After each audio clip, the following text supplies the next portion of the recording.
Are you stressed, super resentful? Wake up feeling irritated, overwhelmed, and exhausted before you've literally even really started your day. Having this deep sense of imbalance and not exactly sure where to go with that. And feeling like you did all the things, right? You're in middle age, super successful woman, did all the things, took all the steps, did all the parts that you wanted to do to get to the dream, and got to the dream and went, what in the hell am I doing here? Is this it? Wondering if you're even doing what you really wanted to do in the first place in the form of living into your purpose. And if you've had any of these questions, hi, I'm Jen. I'm the founder and owner of Laughing Lotus Wellness. And what I do is I purpose coach as an expert in this field because I supported people making meaning in their lives for 20 plus years in my therapy practice. And so I've taken that and incorporated that into coaching. And what I do is work with women just like you who want to create an incredible legacy, started on the right path, did all the right things, only to arrive in a place and they went, I don't know what the hell I'm doing here. Is this a legacy that I want to leave? And really, truly, is this enough? Is this all that there is for me? And so we get clarity on that. And that means that sometimes we need to make a decision to kind of keep you where you are. And sometimes it means we switch course, but that's okay, right? Because together we figure out what that's going to look like.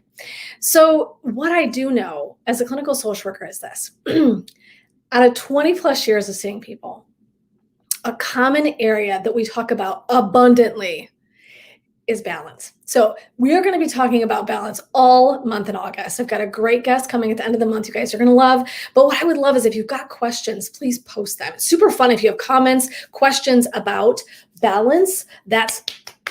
I love it. I've got one. We're going to start off with one question today. So I had the question, how do I know I'm imbalanced? And I think this is one of the best places to start the journey because you don't know what the hell to fix if you don't know what's wrong. So I'm going to be telling you a story in a minute too. That's going to all tie all these things together. But I want to answer this question.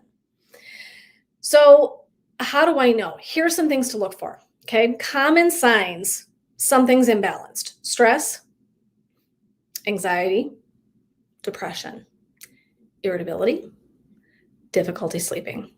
I would say lack of self-care. You are not doing the self-cares that you should. Okay. Big one. I always know right away. Oh, if my self-cares are off, then I definitely know that something's amiss, right? That you are feeling exhausted even when you're sleeping. Okay. So the sense of exhaustion's right in the forefront. And so I want you to imagine that any of those things that show up begin to signal to us something's amiss. And so it's super important, my friends, to be watching for those signs and symptoms first. And rather than approaching that with judgment, right? Without the mean-spirited shit we can do to ourselves. We don't want to do that. We just want to show up and go, okay, aha, there is something amiss here. I have the capability to shift this, right? I talk ad nauseum about you being the boss of your own energy. And so I really want to convey to each of you that you have the ability, hi Sue, how are you? You have the capability to adjust what you need to internally to be having a different experience all the time, okay? So here's my story of the week.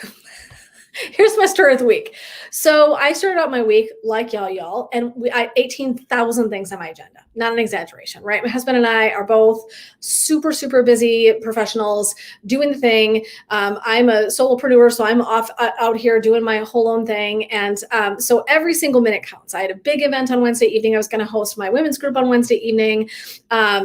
I had a couple of meetings that were pre-planned, important meetings. And so what happened was we woke up yesterday and my husband was having chest discomfort, pain on his left side and also a little bit into his arm. So of course we're all like, oh, holy shit, what is this? This might be, right, something really serious and cardiac related. Of course, I mean, it's the natural thing, right? So I hop him in the car and we go to get checked out. Now, here's the other layer of this story. I gave him a pass. So about a week ago, he had another incident like this and we went into the ER. Now, let me be very clear. I know you all have not met my husband. My husband's literally the chillest human mostly you've ever met. Super easygoing. He's the guy you're like, where do you want to go to dinner? He's like, I don't care. He literally doesn't.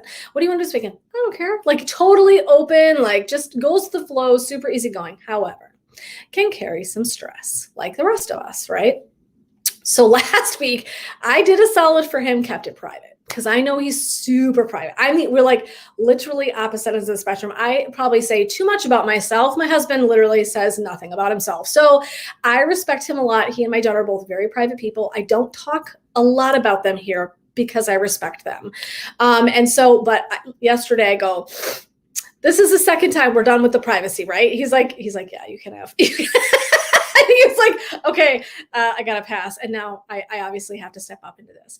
So we went and of course had, the super rock star experience of being in an ER that's full of humans that are horribly ill. So that's super fun, coming off of a pandemic where people are still sick. And here's my favorite though. I want you all to imagine, just walk with me for a minute in your mind, right?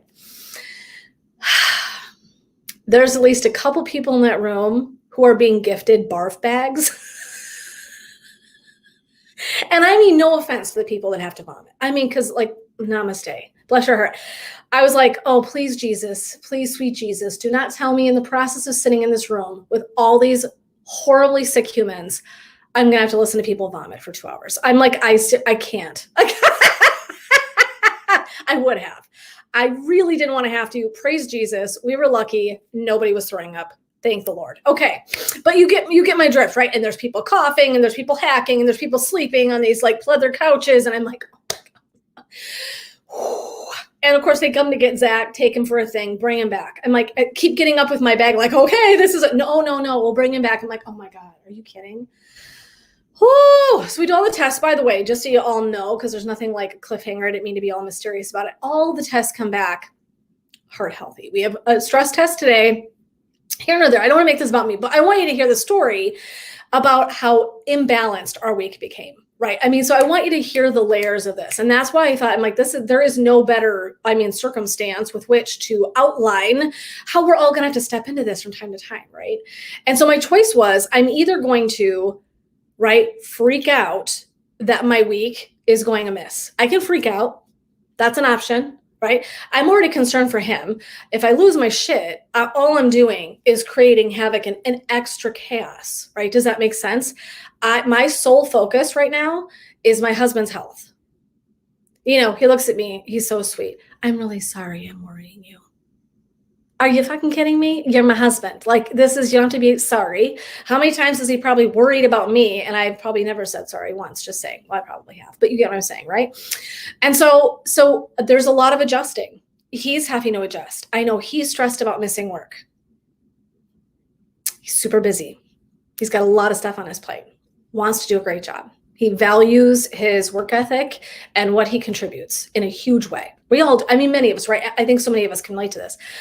And so there was all of this adjusting and understandably, and people so supportive, so kind. I mean, it's just great, right? So it just is people are so beautiful. If you ever have a minute where you go through something really scary, you remember how incredibly blessed you are because you've got amazing people that are so supportive and loving around you.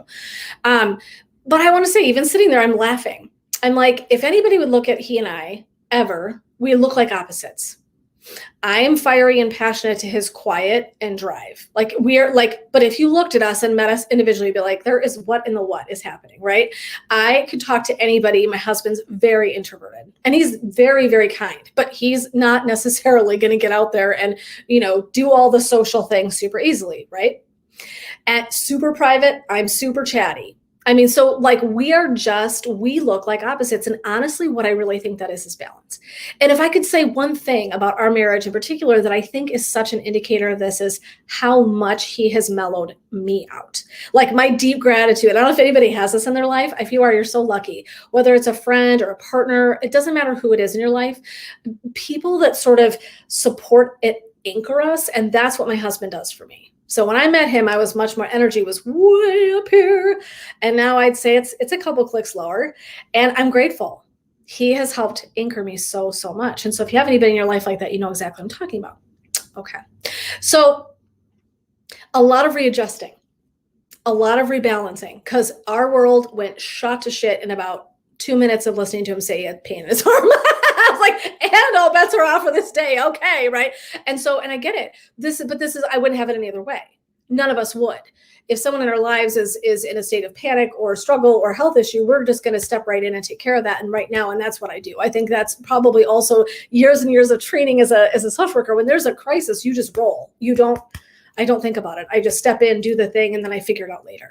And so that's what we did. So we've been dealing with a health issue for a couple days in our home, about a week. We've been concerned, thought it was better. Only yesterday was our wake-up call, like, okay, something is still clearly amiss, and we've got to figure out what the hell this mystery is. Okay. So again, why do I want to talk about this? Because it's such a great example of how we need to step into balance. So I want to redefine balance for you quickly, because I think this is so important. I'm going to post this. I'll post this either today or tomorrow.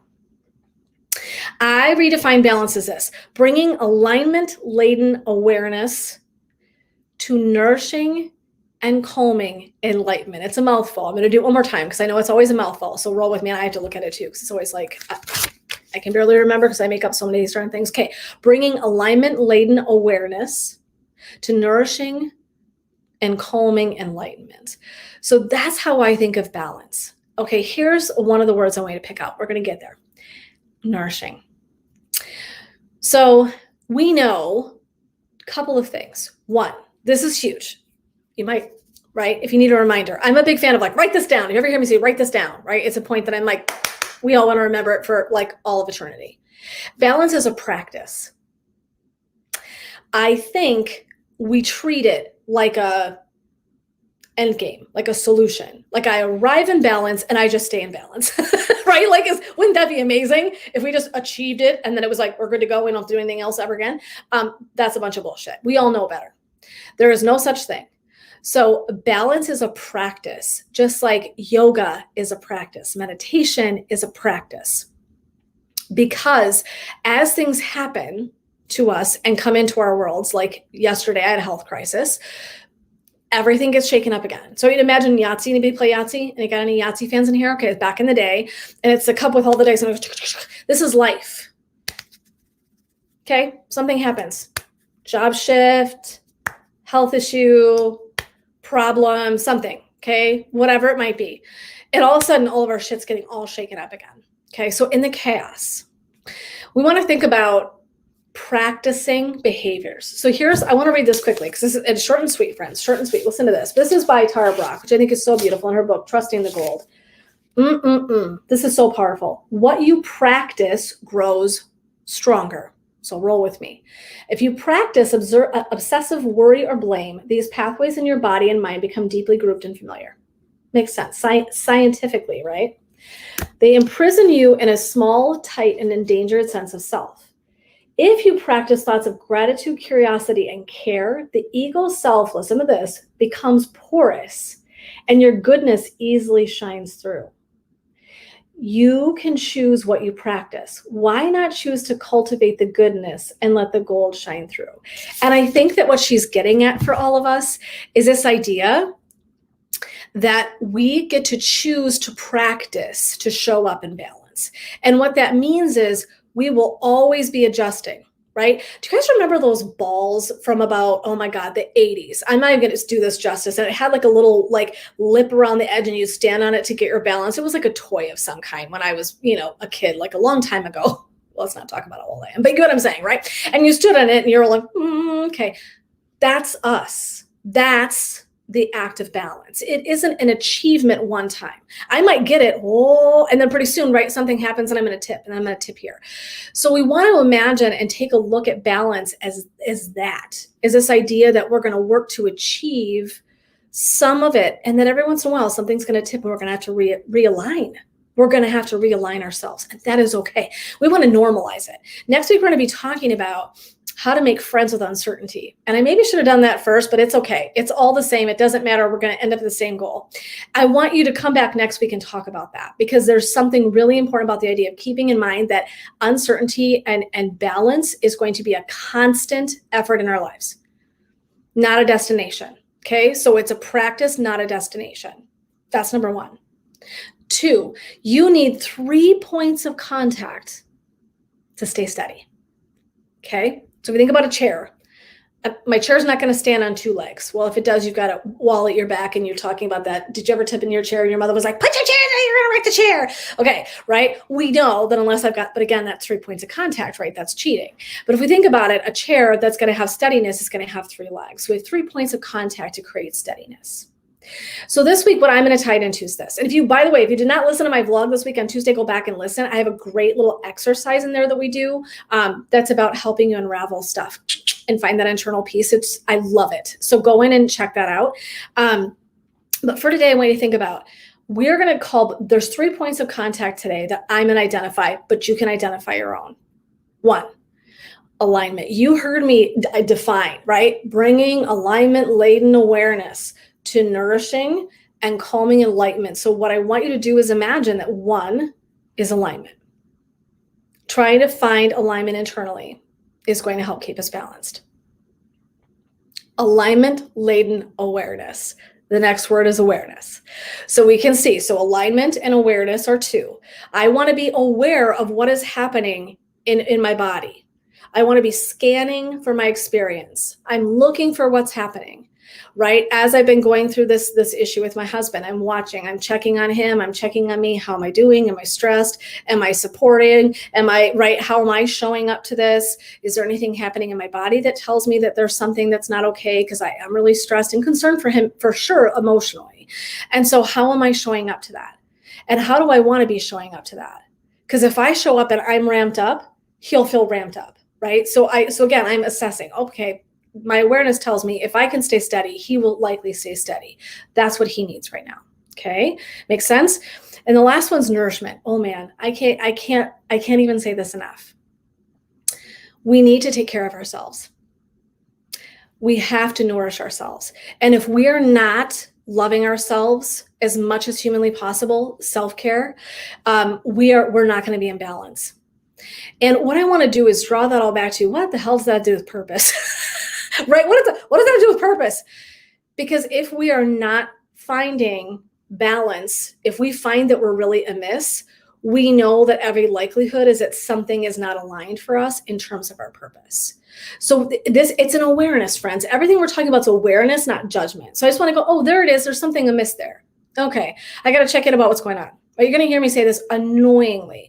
So I don't want you to be harsh with yourself. There's no reason to be nasty. And that only creates increased stress and suffering and imbalance.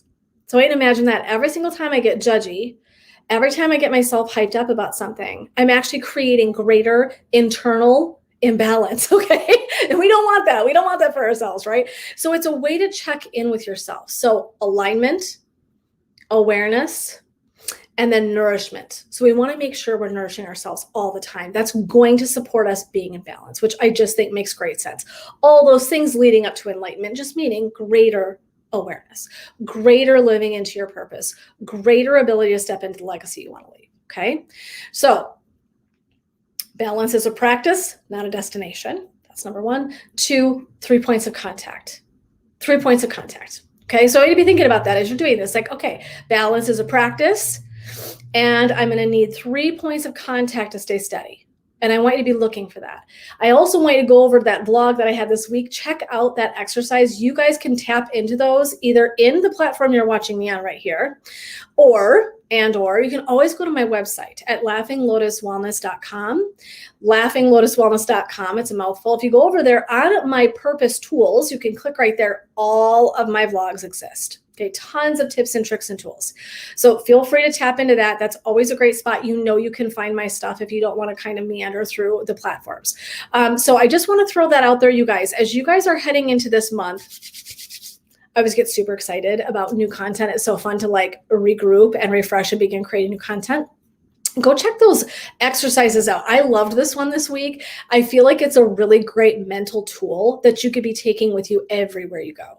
So if you've got questions about this, please, balance and or purpose, always feel free to post them or private message me. I take them. And like I said, I had a question today. How do I know I'm imbalanced? And we identified that for you.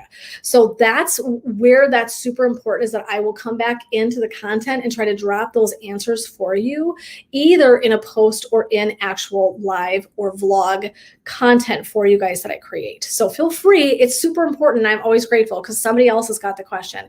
This week, somebody said, how do I know I'm imbalanced? Gave you a whole bunch of ways we can notice it, right? We just want to begin to notice. All right, friends, you guys, thanks so much for showing up here this week. I will be back live again next Thursday, of course. We will be in the house talking again about some balance. And next week is how to deal with uncertainty, how to make friends with it. So I can't wait to do that one because it's so super important. It's a great, great skill. We will see you there. If you've got questions, stay in touch. Let me know. But otherwise, this is Jen. Until next time, supporting you on your path to purpose. Thanks, friends.